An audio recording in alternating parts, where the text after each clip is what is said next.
You ask Tiger to solve. This deals with linear equations with one unknown. The final result is p equals 12. Let's solve it step by step. Group all constants on the right side of the equation. Add 11 to both sides. Simplify the arithmetic.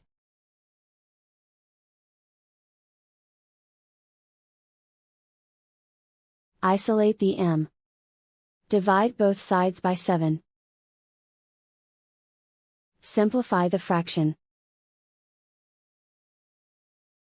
Find the greatest common factor of the numerator and denominator. Factor out and cancel the greatest common factor. And so the final result is p equals 12.